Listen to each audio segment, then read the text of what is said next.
10th maths exercise 1.1ல third some.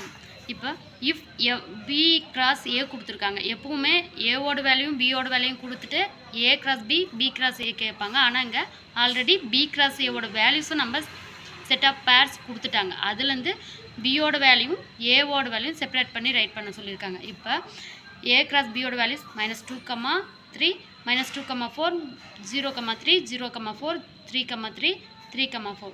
Find A and B. A and பியோட வேல்யூஸை நம்ம ஃபைண்ட் பண்ணணும். இப்போது பி கிராஸ் ஏவோட வேல்யூஸ் ஃபஸ்ட் ரைட் பண்ணிக்குவோம். பி எடுக்கிறோம். ஃபஸ்ட்டு இருக்கிறது தான் B set of all first coordinators of elements of B cross A. அதாவது ஃபஸ்ட்டு எலமெண்ட்ஸாக எது இருக்கோ அதுதான் பியோட வேல்யூஸ். இப்போது இதில் ஃபஸ்ட்டு வேல்யூஸாக இருக்கிறது 2 டைம்ஸ் நம்மளுக்கு ரிப்பீட் ஆகிருக்கும். அப்போ 2 டைம்ஸ் ரிப்பீட் ஆயிடுச்சு அப்படின்னா அது 1 டைம் தான் நம்ம எடுத்து ரைட் பண்ணிக்கணும். ஃபஸ்ட்டு இருக்கிற ஒவ்வொரு சீக்வன்ஸும் பார்த்தா -2 வருது எழுதிட்டோம். நெக்ஸ்ட்டும் -2 தான் வருது, அதனால் அது விட்டுரும். 0 வருது ரைட் பண்ணிக்கிட்டோம். நெக்ஸ்ட்டு 0 வருது விட்டுரும். 3 வருது ரைட் பண்ணியாச்சு. இதுலேயும் 3 வருது. அப்போ இதோட ஃபஸ்ட்டு சீக்வன்ஸ் பியோட வேல்யூஸ் பார்த்திங்கன்னா -2, 0, 3. இப்போ பியோட வேல்யூஸ் கண்டுபிடிச்சிட்டோம். நெக்ஸ்ட்டு ஏவோட வேல்யூஸ். ஏவோட set of all second coordinators of B cross A. அதாவது செகண்டாக இருக்கிற ஒவ்வொரு வேல்யூஸ் தான் ஏவோட வேல்யூஸ். ஏன் அப்படின்னா நம்மளுக்கு பி கிராஸ் ஏன்னு தான் கொடுத்துருக்காங்க. செகண்டாக இருக்கிறது தான் ஏ.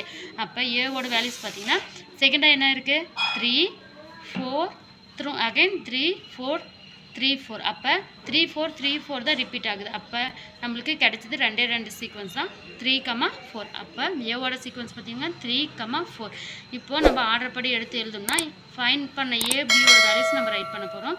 ஏவோட வேல்யூஸ் 3, 4. பியோட வேல்யூஸ் பார்த்திங்கன்னா -2, 0, 3. இப்போ ஏவோட வேல்யூஸும் ஃபைன் பண்ணியாச்சு, பியோட வேல்யூ ஃபைன் பண்ணியாச்சு. நம்ம கொஸ்டின் கேட்ட ஆன்சர் நம்மளுக்கு கிடச்சிருச்சு. இந்த சம் கம்ப்ளீட் ஆயிடுச்சு. தேங்க்ஸ் ஃபார் த வாட்சிங்.